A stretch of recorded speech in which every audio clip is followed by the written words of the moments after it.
بسم الله الرحمن الرحیم. ګران قدرمنو اوریدونکو لیدونکو د زړه له تله درته سلامونه وړاندې کوم. ګرانو لکه څنګه چې زه د سویډن پلازمینې سټوکهولم ته راغلی یم او په سټوکهولم کې د دین یورس بیرو دفتر ته د وکیلانو دفتر ته دلته راغلی یم. ترڅنګ مې ګران ورور ښاغلی ډېر محترم تمیم جان زه ورته له زړه له کومې وایم. تمیم جان راسره ده د شهید ګیلمن کتابونه مو راوړي دي دلته او دوی غواړي چې د شهید ګیلمن کتابونو په اړه باندې خپلو مشتریانو ته او البته هغو کسانو ته چې دوی سره غواړي اړیکه ونیسي، دوی ته خپل کیسونه راوړي، البته دوی څخه مشورې واخلي. په دې اړه باندې به ورور خبرې درته وکړي. نو زه ورته ښه راغلاست وایم او د ښه راغلاست نه وروسته به دا مستقیما خبرې شروع کړي او بیا به په خیر سره انشاءالله برنامه مو مخ ته وړو. ورور ډېره زیاته مننه چې وخت یې راکړ او له میلمه پالنې نه مو مننه. ژوندي اوسئ. له څنګه مې سر کې یادونه وکړله د شهید ګیلمن کتابونه تر تاسو راورسېدل، نو ستاسو او دغه کتابونه. ډیره مننه چې تاسې تشریف راوړ او هر کله راشئ. ژوندي اوسئ. اول ستاسو د احساس نه، ستاسې د دا دومره مینې نه چې تاسې د موږ شهید جانان ګیلمن سره لرئ. لکه دوی چې وایم له تاسو دومره ګیلمن یم چې حد نه لري. البته په دې کتاب په اړه زه غواړم معلومات درکړم چې موږ دا دفتر دین یورس بیرو وروسته له دې نه زموږ هر هغه افغان ورور یا خور چې غواړي موږ سره په تماس کې شي او دوی د دې کتاب غوښتنه لري، نو دا موږ به هغوی ته د ډالۍ په شکل باندې ورکوو انشاءالله، او په وړیا ډول باندې. حال دا چې د دې هر یو قیمت تر 10 یورو یا 300 حدود د 300 کرونو پورې کیږي. نو خو خیر موږ د پیسو نه هغه دوی باندې به کوم چارجز نه لرو، خو زموږ ماکلین موږ افغانان ورونه او خویندې چې هغه که د لر دي او که د بر دي، دوی کولی شي چې موږ سره په تماس کې شي او دا تاسې کولی شي چې په سټاکهولم کې زموږ دفتر نه ترلاسه کړي او یا هم تاسې په مالمو کې کولی شي چې زموږ د قدرمن ورور او ویان تکړه ژورنالست وارث خان صاحب څخه یې ترلاسه کړي چې موږ به د دوی شمارې او آدرس د دفتر ټول به ستاسو ته په دې ویډیو کې په لاندې کې به تاسو ته ښودلي. تاسې هغې په استفاده سره موږ سره کولی شئ په تماس کې شئ او دا ترلاسه کړئ.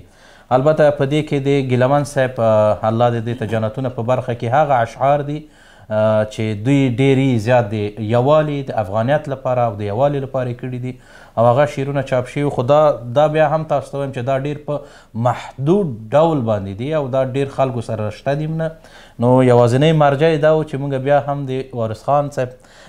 له آدرس نه موږ سره هم دا راورسېدله. اوس به موږ دا تاسو ته ډالۍ کوو. نو هر هغه افغان ورور یا خور که د دې کتاب غوښتنه کوي موږ سره په تماس کې شي. موږ تاسو خدمت کې یاستو، هم په سټاکهولم کې، هم په مالمو کې، هم د سویډن هیواد په نورو ښارونو کې. نو ډیره مننه ښاغلی تاسو نه مننه کور مو ودان. تاسو له احساس نه مننه چې تاسو دین یورس بیرو خپلو مشتریانو ته، البته خپلو افغانانو ته د لر دي که د بر دي، هغوی ته دا کتاب په وړیا باندې چې کومه دا ډالۍ کوئ چې تر څو تاسو سره اړیکه ونیسي، تاسو سره تماس ونیسي. دا یو ډېر ستر غټ خدمت د ویاړ ځای دی، سره له دې چې په اروپا کې د دې کتاب لاسته راوړل یا مثلا د کتاب پیدا کول لکه څنګه چې تاسو ویلي ډېر زیات مشکله ده. خو په آخر کې ستاسو د دغه دفتر د وکیلانو کار مو مثلا کوم ډول دا ډېر کار مو له افغانانو سره ده، ډېر کار مو له نورو خارجیانو سره، که په لنډ شکل باندې دا هم لیدونکو ته ووایي چې تاسو په سټاکهولم کې د دغسې د دفتر څخه خدمتونه مو څه دي؟ ډېره مننه. ډېر ښه سوال دی. البته دغه دفتر که دی په تاریخچې باندې موږ خبرې وکړو، دا د 2018 راهیسې جوړ شوی دی او زه شخصا د 9 میاشتو راهیسې دلته د یو کارمند په حیث دوی سره کار کوم. موږ خدمات تاسې په هغه کې هم ګورئ چې اکثرا د مختلف برخو کې موږ کار کوو، خو ډیری د پناهندګۍ او د مهاجرت په هکله باندې دي، نور د فامیلي قضایو او هغه قضیې چې سوسیال ماشومان اخلي له قانون له دید نه، او نور د سرمایه گذارۍ او یا هر هغه څوک چې د کار له طریق نه غواړي اقامې ترلاسه کړي، خپل کورنۍ غواړي د هغې له طریق نه یا فامیلی انکنیتنګ چې دلته په سویډني کې ورته وایي موږ ټول اکثرا په دغه قضایاوو کې کار دی نو کله چې موږ سره معقلین په تماس کې شي موږ د مختلفو هیوادونو معقلین پذیرش لرو هغوی اخلو موږ سره د مختلفو هیوادونو وکیل صاحبان کار کوي موږ په مختلفو ژبو نه یوازې په پښتو په دری په پښتو په اردو پنجابي انګلیسي په سویډنۍ په اسپانوي او ترکی عربي تقریبا موږ په 18 ژبو باندې هلته موږ خپل حقوقي خدمات وړاندې کوو او دغه د دوی ترجمې هم بیا موږ په وړیا ډول کوو خپل معقلینو ته دا نه ده چې د هغوی نه پیسې اخلو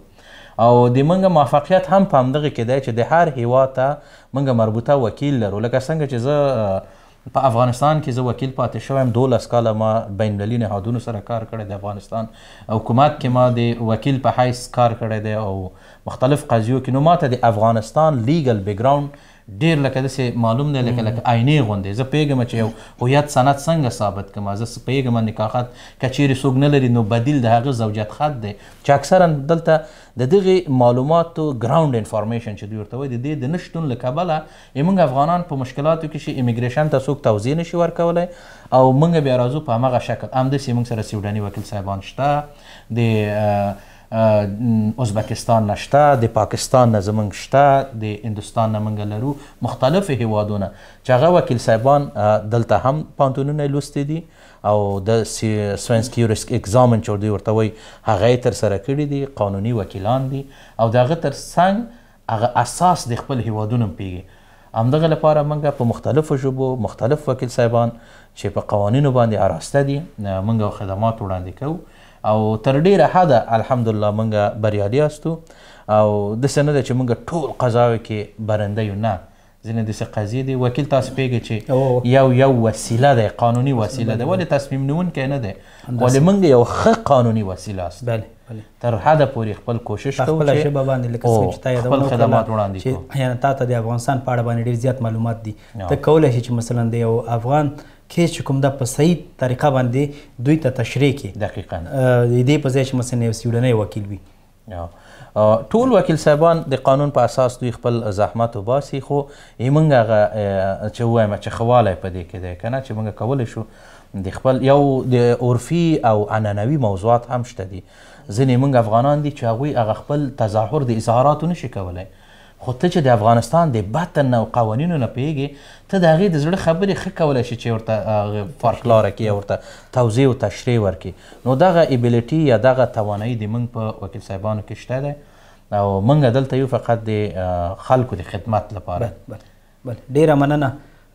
کور ودان ورور له وخت څخه مو تاسو معقلینو ته زه بیا هم د زړه کومې مبارکي وایم چې تاسو دغه ډالۍ ورته لرئ او دوی کولی شي چې تاسو سره په اړیکه کې شي تاسو سره په تماس کې شي که دوی خدای دې نه کړي چې دوی داسې کیسونه لري چې دې ته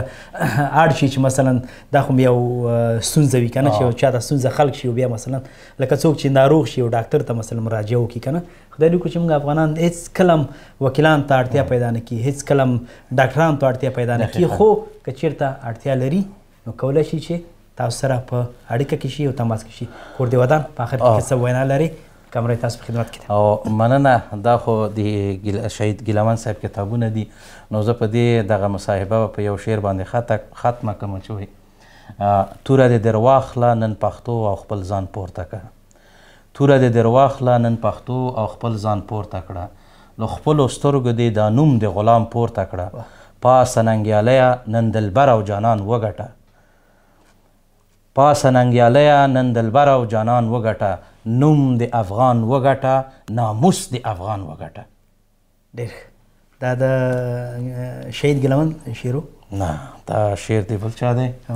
خو هغه ما هیرایه د هغو سره شعرونو سره زه علاقه لرم شوق لرم زه شعرونه ما خپله لیکلي دي ګیلمن شهید سره زه ډېر نږدې اړیکه لرم زه دې سره د کوچنیوالې خاطرې لرم زه به دې په هکله باندې ډېر نه غږېږم چې احساساتي نه شم خو دومره وایم افغانانو ته چې سره یو شئ تر څو چې یو نه شئ هېڅکله به موږ په خپل اهدافو ونه رسیږو او د موږ او تاسو ټول هدف باید دا وي چې بشریت ته خدمت وکړو او بشریت ته خیر ورسوو ډېره مننه کور دې ودان تاسو نه مننه چې تر دې دمه موږ سره وئ درنښت